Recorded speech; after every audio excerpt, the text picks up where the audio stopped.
Good afternoon, and welcome to the Jewish Policy Center webinar series. I am Shoshana Bryan, Senior Director of the JPC, and your host.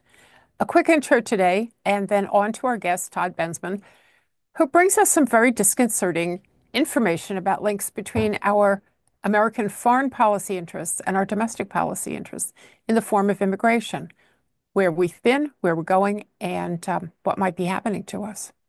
The JPC was founded in 1985 to provide perspectives and analysis of both foreign and domestic policies.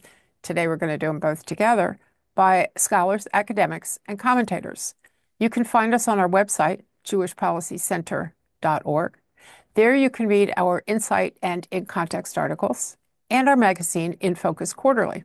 The fall issue of In Focus is up right now. It's called The World We Live In.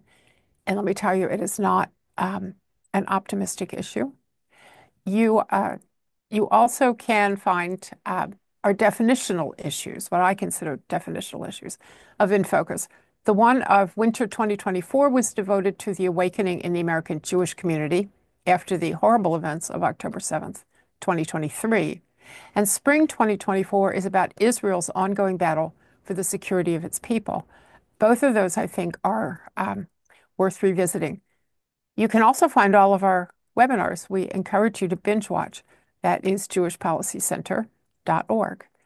The JPC supports a strong American defense capability, U.S.-Israel security cooperation, and missile defense.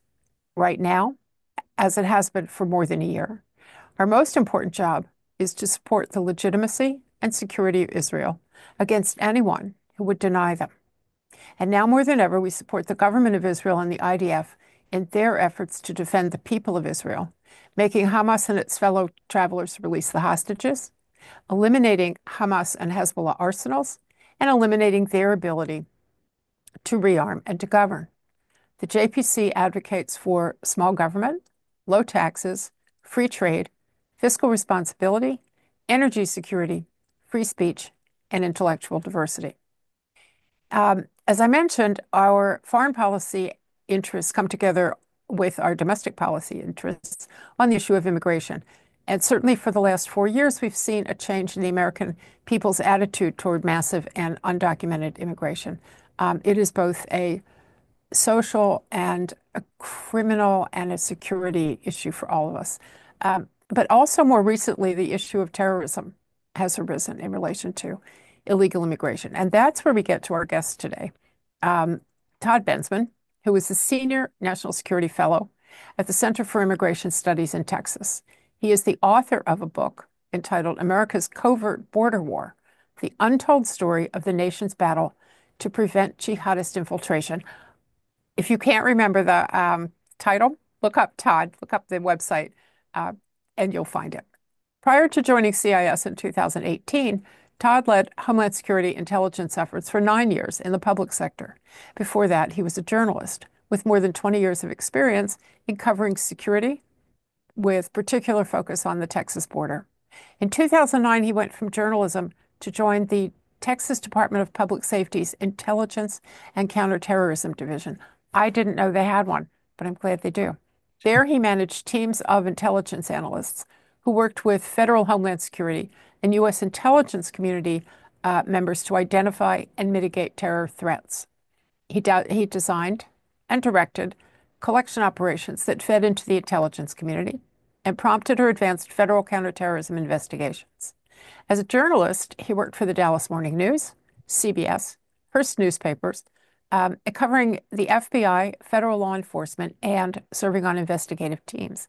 He reported extensively on national security issues after 9/11 and worked in more than 25 countries, including places in Latin America, the Middle East, and Africa. In Texas, he authored long-form investigative stories with emphasis on border security relating to illegal immigration and also, and this is part of the same area, Mexico's drug war. He reported on human smuggling from Muslim-majority countries, Mexico's drug war, cross-border gun smuggling, and he earned 2 National Press Club awards and an Inter-American Press Association award, among other things.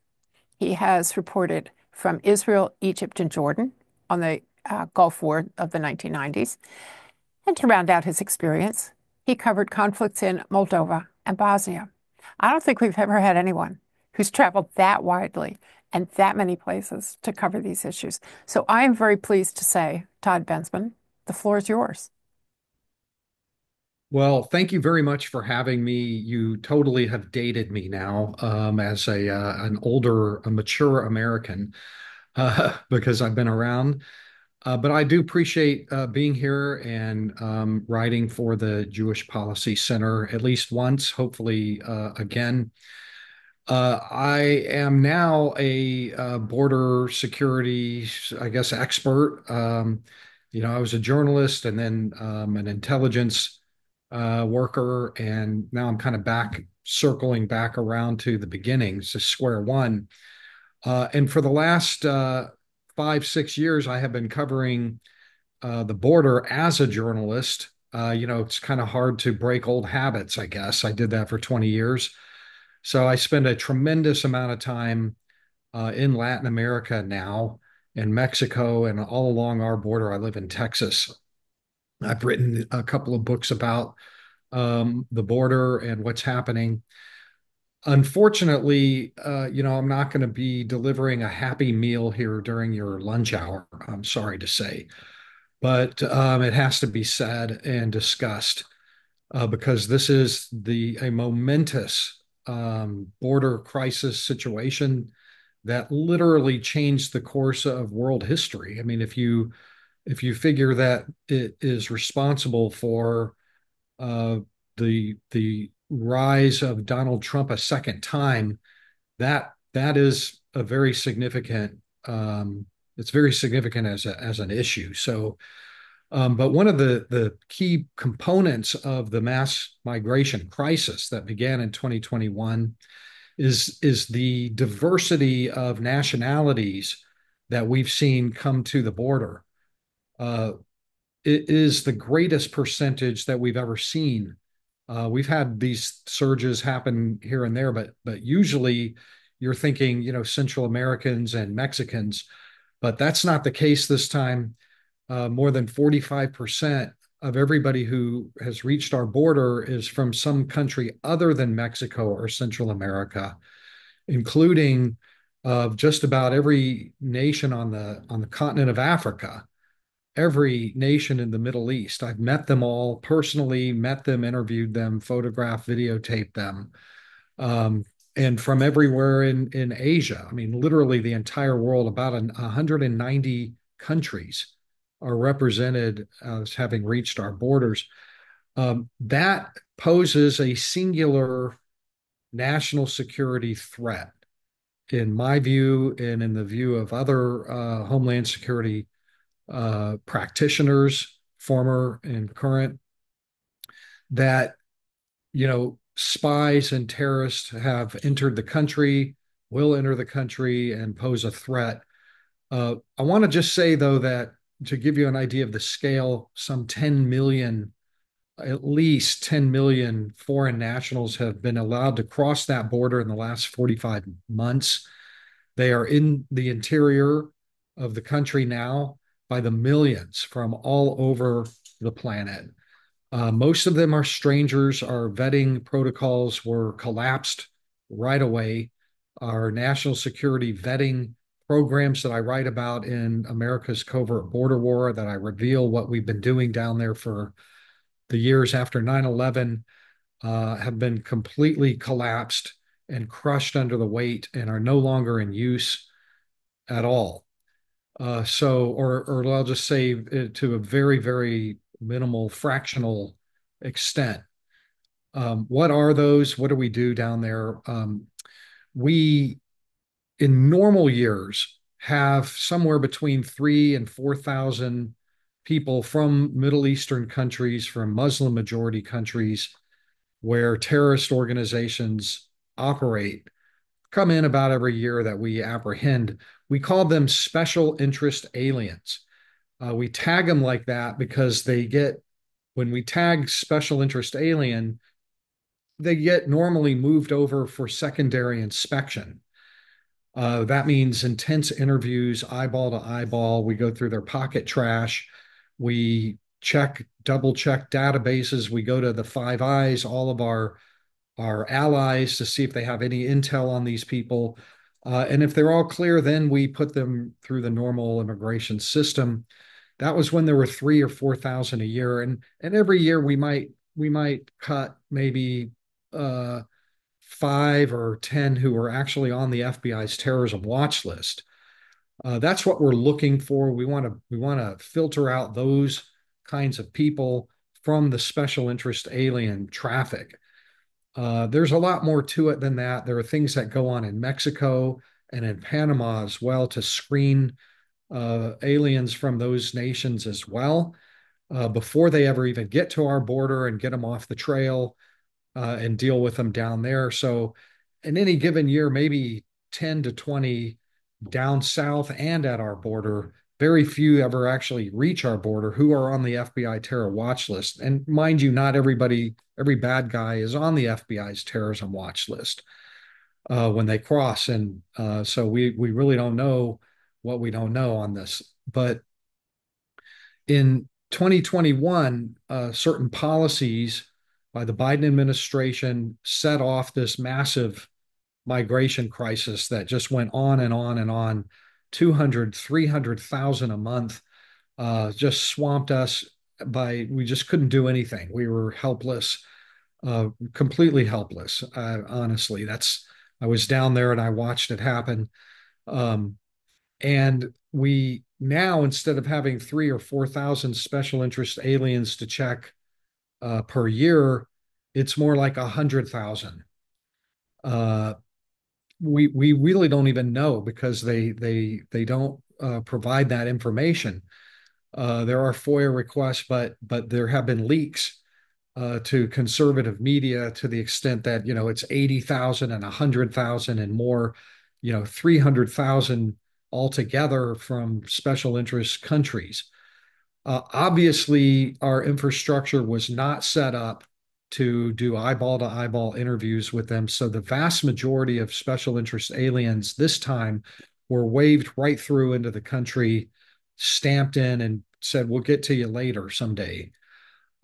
However, having said that, we did manage to run fingerprints and biometrics on enough of them that we've caught more than 400 on the FBI's terrorism watch list in the last 45 months. That is an unbelievable number. The reason why so many have been able to reach our border is because there are so many reaching the border that they swamped our best partner in counterterrorism, which is Panama. The Darien Gap, which is a narrow passage through which, at least 1.5 million from around the world, especially through the Middle East, et cetera, have crossed to get here. And years ago, we set up the Panamanians with biometrics collection equipment and training and databases for them to be able to run checks on all of those people coming through Panama before they get released to move on. I was down in Panama just a couple of months ago and interviewed the head of Synafront, which is their border patrol, basically. Um, and I asked him how that program was going and how many people they have been screening. And he said, well, we went from something on the order of 90% when things were normal to less than 3% and usually only 1%. And when the Panamanians would catch somebody on the FBI terror watch list or some other flag, we would take them off the trail so that they never got here. The fact that they're not able to do that for the last few years explains why we've had 400 make it through that we know of. I want to point out that 2 million immigrants, another massive record, managed to cross through undetected or unapprehended. They just got through. We don't know who they are. We just know that that many bodies and probably a great many more just clean got through the border patrol and into the interior from all over the world. And so if you have 400 that you did catch, the big question there obviously is, well, how many guys on the watch list or bad guys that aren't on the watch list did get through into the interior of the country. And so we're going to be dealing with this national security problem for a very long time because just of the sheer scale. Now, I want to point out that until very recently, the United States has gotten very lucky in that we have not had a terror attack by a border crossing alien from one of those countries. It was for a long time considered a crazy conspiracy theory to even say such a thing out loud. That's fear mongering. That's a lie. There are no people coming from those countries over the border. There are no terrorists coming over the border. That's been, conventional wisdom in regular media and mainstream American political thought. That's just not true. That's scaremongering kind of stuff. But we know now that that's just simply not true. And now we have had our first terror attack, which happened just a few days before the election, where Mauritanian, I've met a lot of Mauritanians coming through on the trail. They're usually single adults of military age, young men, mostly probably trying to work here or just kind of upgrade their lifestyle. But Mauritania is in a tough neighborhood. The Sahel region of Northwest Africa, Senegalese from that region, lots of migration from that region over the southern border. And sure enough, one of them who crossed into California from Mexico in March of 2023 conducted an attack on an identifiably Jewish man in Chicago, shouting Allah Akbar, according to the press reports, and some video as he pulled a gun and fired, and a bullet hit home on this poor Jewish American man on his way to synagogue. Uh, thank God he survived, wounded, grievously wounded. And the perpetrator then turned his gun on first responders, the ambulance, the fire trucks, the police, and a 3.5 minute gun battle ensued in the streets of Chicago with this illegal immigrant until they wounded him and took him into custody. That logs the very first kinetic terror attack in the United States by an illegal border crosser, special interest alien who did not get vetted. The reporting is that he came in and they just waved him through like they wave everybody else through.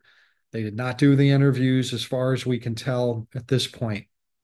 Um, this this case is still sort of shrouded in opacity. We don't have a lot of the details. The American election very shortly afterwards subsumed that as a story. It really got very little media coverage. There's to this day almost nothing known about it, about him, how he got through, how they handled him, who the victim is. But they did find authorities, the local police did find material on his cell phone that indicated social media that he was an ardent jihadist, fully indoctrinated in the ideology of hate and murder. And apparently, he was planning a martyrdom operation. He didn't think he would, probably did not think he was going to survive this, but he did.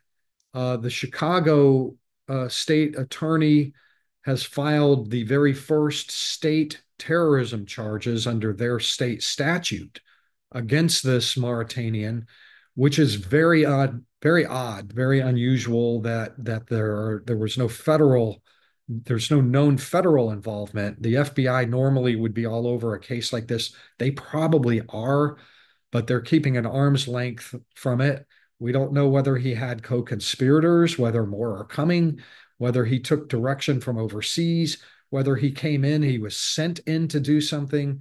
There's a whole lot that we don't know. And if they leave this at the state level, in a liberal jurisdiction like Chicago, I highly doubt that the right questions are ever going to be asked or answered, even if there's a trial. The media has completely disappeared from this case. It is just, but it did get reported, and it is a fact. The other thing I would mention is about this mass migration crisis. I'm looking at my time here, so I know I'll probably have to bring it. Okay, is that because of the vast numbers of people crossing, and I don't mean just from Muslim majority countries, special interest aliens, although it is vast, but from everywhere. The Border Patrol processes for checking security databases, et cetera, has pretty much collapsed as well. And we have seen countless cases of people on the FBI watch list coming across that were accidentally released into the interior anyway. The piece that I wrote for the JPC lists a number of them, their cases where we just screwed up down at the border. Not only are we not doing the America's covert border war security vetting down there, but we're just accidentally freeing people that are on the FBI terror watch list. There are Afghans that were released. There are people from Colombia, Venezuela, Lebanon. The House Homeland Security Committee put forth a report recently that said at least 99 that they were able to learn about who were on the FBI's watch list were accidentally released into the country. We don't know if we found them all. We know that, for example, our FBI is absolutely buried in this work right now, trying to track down terrorists that crossed in, round them up, or people, 350 immigrants, for example, that were brought in by an ISIS connected smuggling network based in Mexico. And we are like frantically hunting them down to find out who they are and cross them off the possible terror suspect list. Very little information publicly about that. We know that at least 8 Tajikistanis who crossed over the border were rounded up just a few months ago in a multi-state FBI counterterrorism wiretap sting uh, after crossing the border. Uh, Talking about building bombs is about all we know, but they rolled up 8 of these guys and didn't prosecute them, but instead chose to put them into a quiet removal process to deport them instead of charge them with anything after all of this effort by the FBI. I think that's political in my opinion. I think that there's a political motive behind the FBI not bringing charges and cases when they could, and so that we will never know. The American public may never know what happened. I wrote today in a piece just published in the American Mind magazine, which is an instrument of the Claremont Institute, that the United States needs a bipartisan truth commission to over the next two years to investigate and collect all of this information that the current administration has sandbagged and hidden from the American public on not just the national security threats and terrorist crossings and the 99 and all of that, but really everything having to do with public safety and national security consequences from this, where they went, what they found, um, the full breadth of what happened here in order for us to be able to have some illumination for policy going forward as we try to fix what happened. We're half blind. The Trump administration is going into whatever they're doing half blind because nobody knows what happened. It was this information is so systematically um, hidden, shrouded. So with that, I can kind of turn it over to questions. And sorry if I ruined your lunch.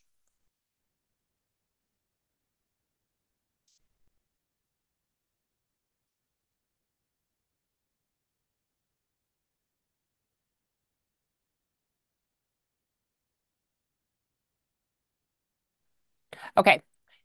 Yes, you ruined our lunch, Todd. You definitely ruined our lunch. But I think it's important. I mean, we have to know what happens in our country. So let me start by asking you a kind of technical question. We would assume, I think, that when some of these people are caught, they are going to be what we call deported. The technical question is, does someone have to agree to take them? How do we send them to places that might say, hey, listen, now it's your problem, it's not our problem. We don't want them back. So what do we So do?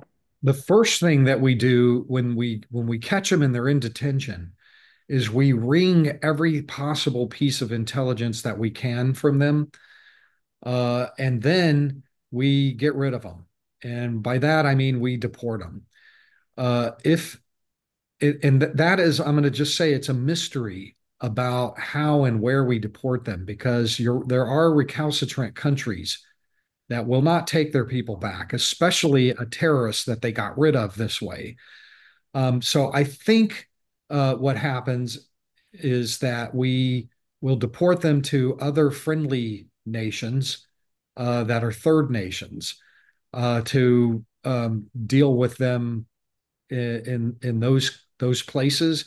I'm not going to call it rendition, but it has some hallmarks of rendition. And I think that's why we don't really have a lot of eyes on about those third countries where we send them to. Okay, so that raises another question. And that is, you mentioned Panama as a country that works with us clearly on these things.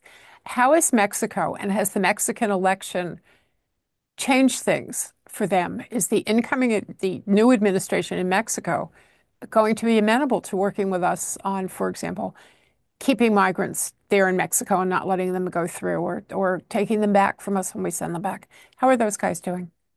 Well, for one thing, I'll say that Mexico has been a tried and true good counterterrorism partner Great. uh, for years. We have FBI attaché people in the Mexican embassy, HSI, ICE. We have a lot of intel people down there, and they catch terrorists and terror suspects in Mexico quite often and let us go into their detention centers and interview them and do our thing down there and deal with them there.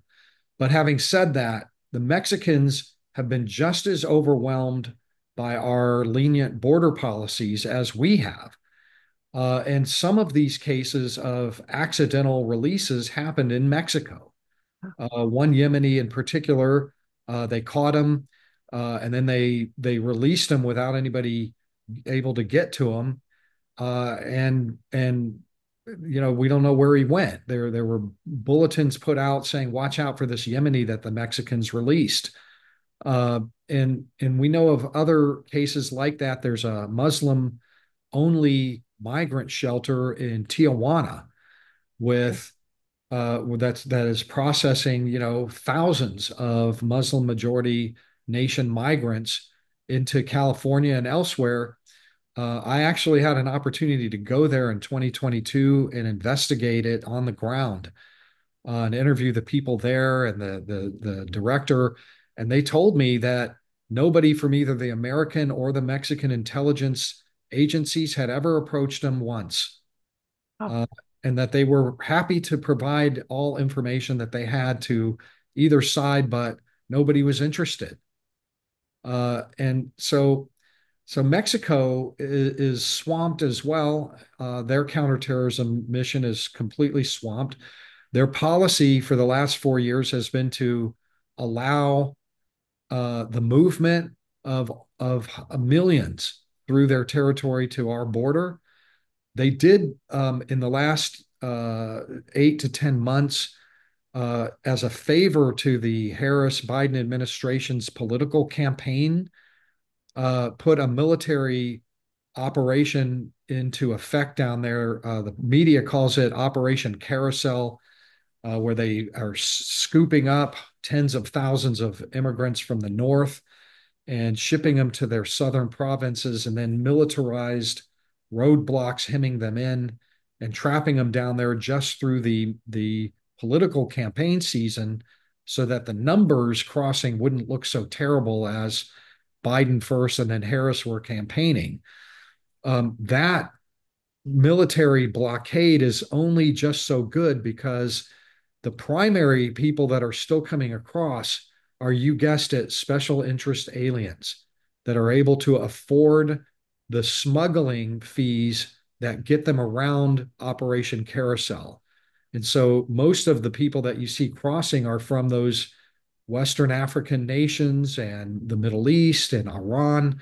I was just in Tapachula, which is in the south, reporting on this phenomenon, the military operation down there, and I met, Iranians and interviewed them, and we've had thousands of Iranians cross into our over our border. I've met, plenty from West Africa, Senegalese, Mauritanians, from really all over the world. They are able to afford smuggling cartel fees of the tens of thousands of dollars sometimes to get through and pay off all the roadblock guys and get through. And you see them now coming into Texas, lots in California and Arizona, but the majority, the poorer ones, are being held back for now. It's porous. Even at that, it's porous. And I'm not sure the Mexicans care at all about our national security right now. They're a little bit worried about what's happening in Mexico, I suppose. Okay, but this tells you two things. One is that the percentage of high interest and potentially problematic people is increasing because we're keeping all these regular people who might just want a job down there, increasing the percentage of people we need to worry about. And number two, there are all these people down there just kind of hanging around because the Mexicans are holding them because we asked them to. What's your thought on whether these people will come north as a wave? There are people who believe that there's a wave of people coming because they want to beat the incoming administration. They figure if they're in here already, they have a better chance of staying. If they're down there in Mexico, they may not have a chance. So are we looking at a tidal wave? Yeah, that is very true. I was there just a few weeks ago and interviewed, many, many dozens of immigrants, and they are, in fact, panicking over. I mean, I was there just before the election, but there was a 50-50 chance in their minds that Trump would win. And so even then, they were panicked about the Mexican military operation blocking their way forward. They wanted to get over before Trump could win and shut the border down. That is a true thing.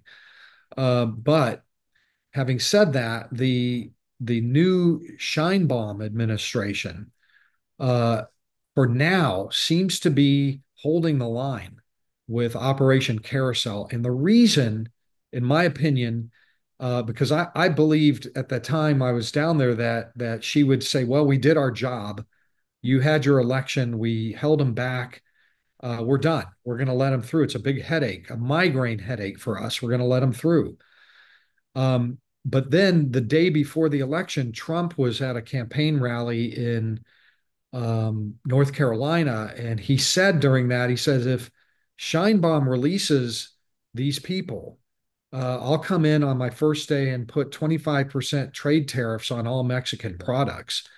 And if it continues, it'll be 50% and then 75% and then 100% trade tariffs." Now, that is a serious threat coming from Donald Trump. He had that threat in place in his first term, and Mexico's entire economy absolutely depends on its American exports. It would literally lay waste to the Mexican economy for whatever damage it would also do to the American economy in the short term. They would suffer far more than the Americans. So for the time being, it appears that Scheinbaum is continuing Operation um, Carousel. And our numbers coming across are at about 1,800 a day border wide, which isn't bad. That's really not bad in the historic. I mean, it's bad in the historic, but in the last 4 years, it's not so bad, where we were having 10,000 and 12,000 and 14,000 a day, 300,000 a month, month after month after month. Three Super Bowl football stadiums all in a single month. crossing in, whole cities crossing in month after month. So, but there is a threat. I'm watching this very closely that there are hundreds of thousands, by some estimates, close to 1 million immigrants trapped down there.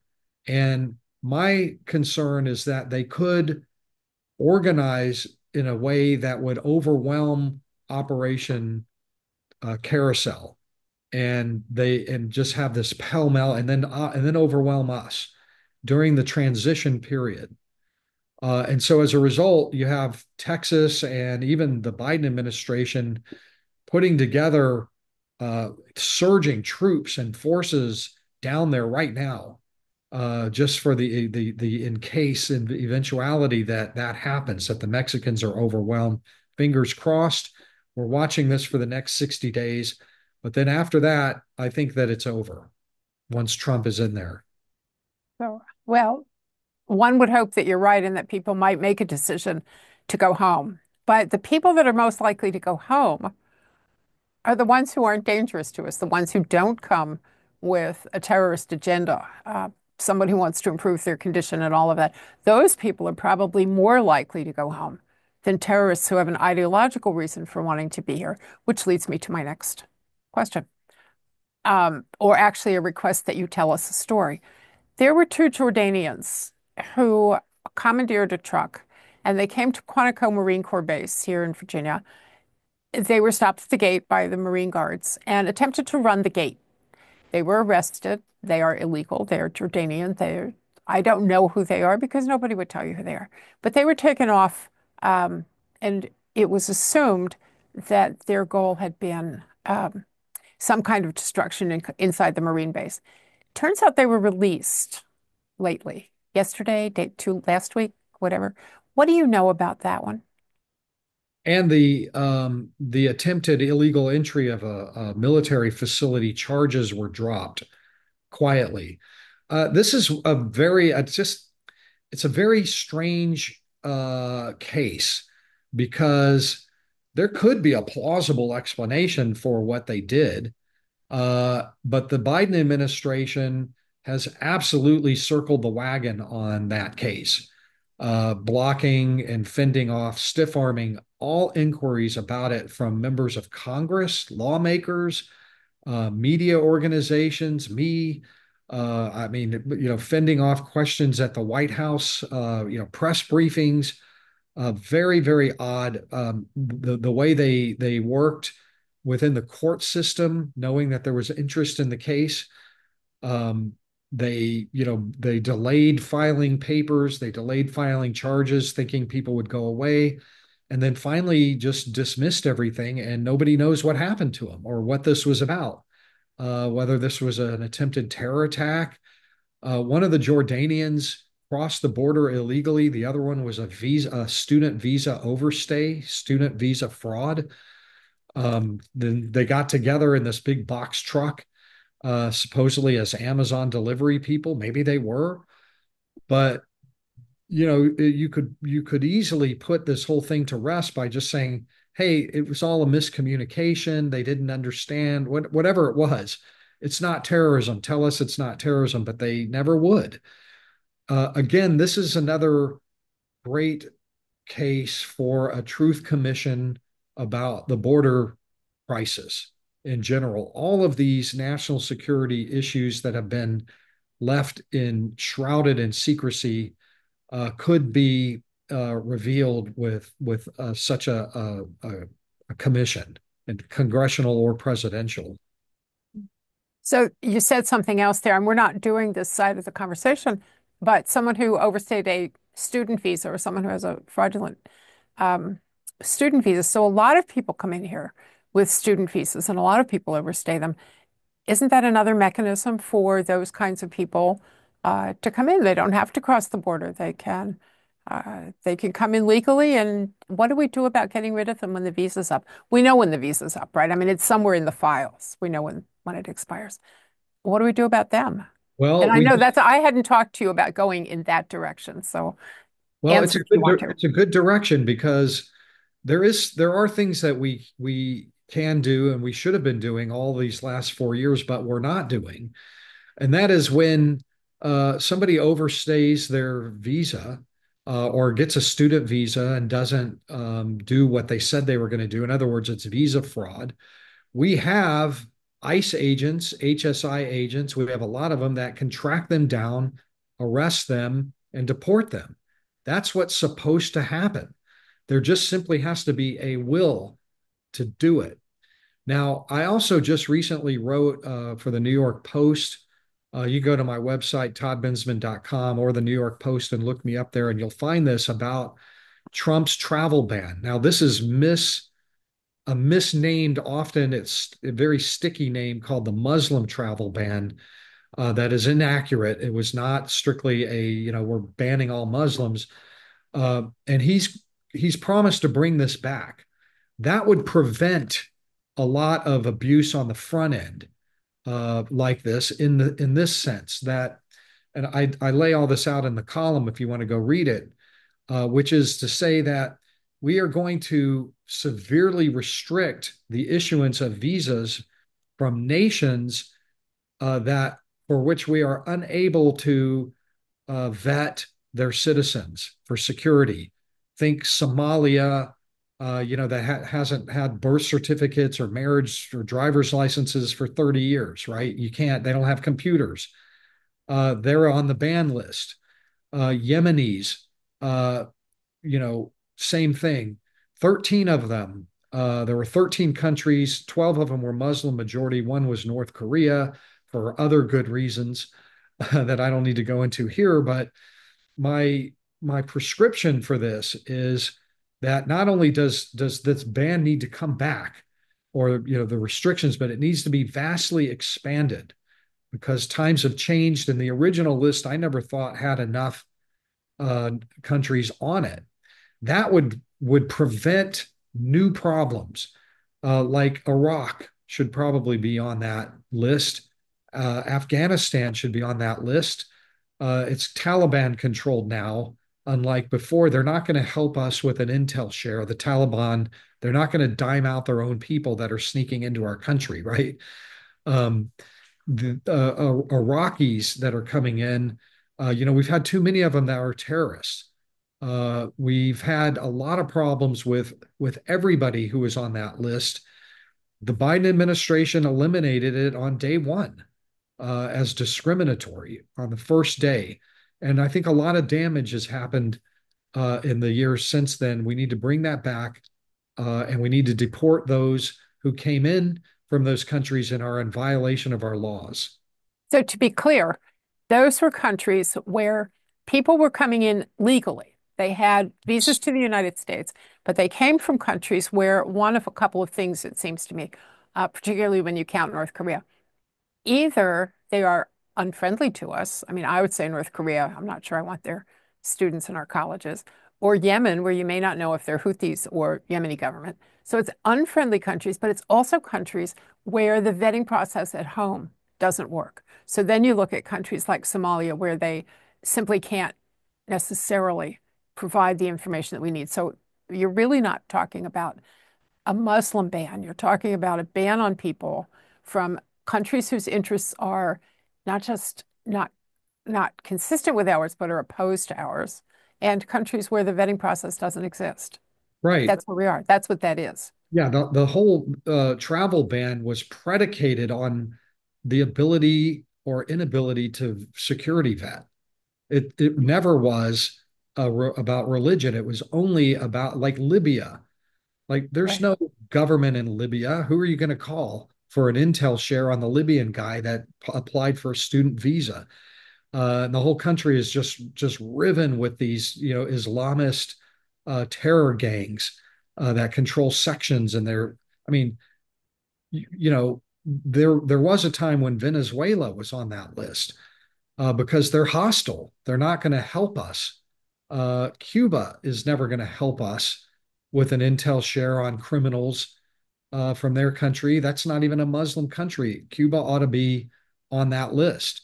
Venezuela ought to be on that list. Congo should be on the Democratic Republic of Congo should be on that list. Um, the point being is that it's about vetting. It always was about vetting or the lack of vetting. And I hope people, because when he brings it back, expect, fire on that, Yeah. litigation again, et cetera. And people need to understand what the real purpose of it is and what it does. Okay, so moving on from countries where you can impose a ban and you can say people from those countries don't exist. And that's a kind of legal way to prevent them from coming in. I fully agree with you that it's going to be mislabeled and misdiscussed when it happens. But let's go back to those people who are not from countries or who are members of organizations that are opposed to the United States.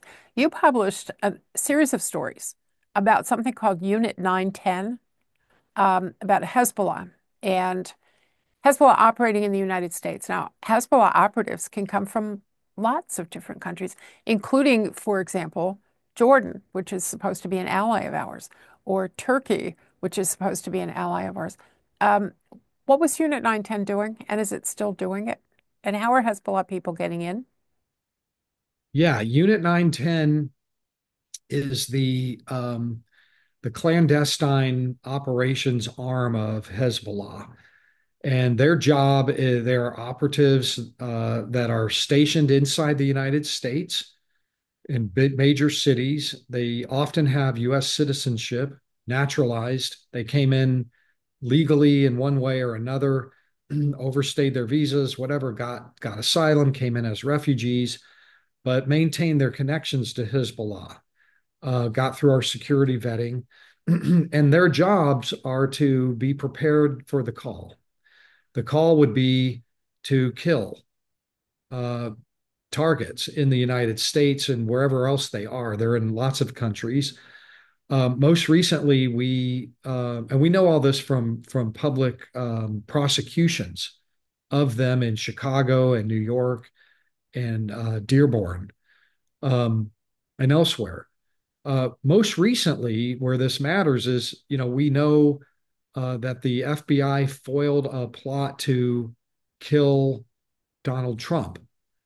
That was an Iranian-backed plot, but it almost assuredly would have used operatives, and it was real. This was not aspirational. This was a real plot. They've got they've got guys.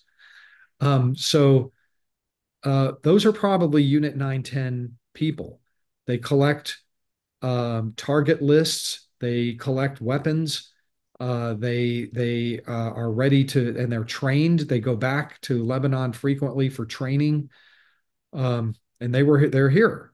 So Wait. They leave and they come back? frequently, So they yes, come in and do it again? they come and go. They go to other countries for operations. They've been to Bulgaria. They've been to Panama. They come back. They do operations there. Thailand. They were involved in the preparations for attacks in Bulgaria and Thailand, prepping for attacks in Panama against the Israeli consulate there, against the U.S. embassy. This is real, and it's all in the public realm. They most recently, um, have come into play, in my opinion, on these plots to retaliate for the killing of Soleimani, General Soleimani, in Iraq a few years ago. Trump did it. They've been trying to get back at him ever since. So, the big threat from Unit 910, I don't think they call them, they're called the IJO, the Islamic Jihadist Organization, or uh, Unit 910. But the big threat there is, of course, that the current war between Israel and Hezbollah in southern Lebanon, which is backed by U.S. military force and probably will continue to be backed by, we've got assets in the region, ships and planes and Marines and everything. Um, to kind of hold off Iran, that they could activate these guys. Where I think we're in an unstable situation here in the United States. We also know of quite a few recent cases where operatives they're not publicly identified as Unit 910 had a plot to kill a Lebanese dissident living here, a writer, anti-Iranian dissident. They were going to kill her. It was an advanced stage plot. This thing is now prosecuted. It's in the public court system. I dare say that those are Unit 910 people. Wow, that's scary. Does that also include Masih Alinejad? I mean, I know the FBI just arrested two people who were plotting to kill her. For those who don't know, she is an Iranian dissident who That's lives in New that's the York. that's the case I'm talking about. Oh, it is Um, the case. Okay. well, there was Yeah, I'm not. There have been several of those cases in recent years, but the recent one that just like a couple of weeks ago, that one. yeah, I believe she was a New York resident Yep. and was a writer and speaker against Iran at like Columbia University, et cetera. They were going to kill her, and they came close to it. And that's the second time, apparently. A couple of years ago, they came close to her as well. So Yeah, these are she's the guys that do it. These are the guys that do it. I stick to it. So let's turn the question a little bit on its side, because we're going to come to the end of the program fairly soon. I'm a believer in work permits and people coming here to do what they want to do and all of that, as long as it's legal and as long as it's controlled by our government. So my first question is, do we still give work permits to people who come here? I know there's a lot of labor Sure. that comes from abroad. And number two, would that's is that system in danger of being overwhelmed by illegal immigration and people who don't belong here? Are we actually shortchanging the guys who say, I want to go to the United States, here's my application, I want to get a visa to go work? I mean, are we wrecking the system ourselves by not controlling it? Well, there's a good reason why 40% of all US Latinos voted for Donald Trump because they did it the right way. And watching millions of people cross in and doing it the wrong way and getting the benefit that they paid for and waited for is enraging to them. That is the primary reason why so many Latinos voted for Trump. They hate what is going on because it undermines the legal system that they abided by. And I do believe that mass illegal immigration undermines all of those legal systems. People that are coming in, there are lots of Mexicans, for example, that come in on, work permits, temporary work permits. They work in the fields, pick the fruit and harvest the crops and do a lot more besides. They do construction work, et cetera. Well, those people are undermined when you have just floods and torrents of people that'll do it for a lot cheaper off book. So really, when you have the big problem with illegal immigration is that it undermines a nation's sovereignty and their legal institutions and their laws to the point that it renders them meaningless, especially if we accept the illegal immigrants and just find a place for them and like amnesty and all the rest of that. It means that your legal system meant nothing at all. It devalues it to the point of almost absurdity. And that's bad for all of us. That's bad for people who have come in legally. It's bad for the rest of us. The only people that seems to benefit is people who come in for ill purposes. And the And people bringing them in.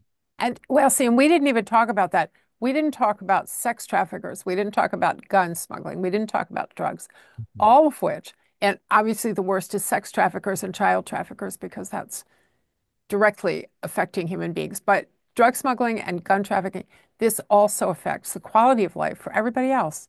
So, so now we have a reason to want to I was going to say get rid of it, but I don't think we can, but get a handle on illegal immigration. We have an administration coming in that has pledged to do some of that. The state of Texas has taken a lot of steps in the direction of closing that border or managing that border. So I'm going to come to the last question. I'm going to come to it like all my other questions sideways. People who listen to us know that I like to go out on an optimistic note. So I try to ask our speaker a question, the answer to which is going to be an optimistic statement. And since you have totally wrecked our lunches and you have totally been unoptimistic, maybe you can pull it out here at the end. There seems to be a consensus in the United States against illegal immigration, against the crime, against the possibility of terrorism, against the drugs, against the weapons. We have an administration who seems to be moving in the right direction. What's the potential for success? Are we sunk, or do you think we can do this? Well, the potential to sew up the border and keep those numbers of illegal crossings down is extremely high. So I am very optimistic. I can leave you with that. I believe that the numbers are already dropping now because people are listening to Tom Homan out there talking about, I'm going to deport everybody. And they're going to do other things too right away. There are things that are cleared through the courts already. Remain in Mexico is one of the big policies that'll be rolled out on day one, where they can expel everybody immediately back into Mexico. Those are going to just have a dramatic suppressive impact on the traffic coming in, and there'll be more besides. And so I think that they can sew up the border and bring it back to normal, pre-Biden administration normal in about a day. It's not going to take really any time at all. It's already started. Um, and then the problem then is, the damage is done. You have millions and millions of people inside the country illegally. What do you do about that? And they're going to try to address it. It's going to be fraught with litigation and political controversy. So, belt in for that. But I do believe that they are going to deport a lot of illegal immigrants that have removal orders on them, criminals, terrorists. A lot of the worst of the worst that we know of are the worst will be removed over the next 4 years, and I think that's pretty optimistic. I will take that as an optimistic statement. And I want to say, Todd Bensman, thank you for joining us. Thank you for writing for In Focus. And I forgot to say it. I apologize. Todd had a great article in the summer domestic issue of In Focus magazine. Again, website, jewishpolicycenter.org. Go and read the article because it really was terrific. So, Todd, thank you for that. Thank you for joining us today. Yes, you ruined our lunch. On the other hand, I feel like we learned a lot, and maybe for the future, it's not as bad as we thought it was. So thank you. Well, bring me back and I'll ruin a dinner sometime. Totally.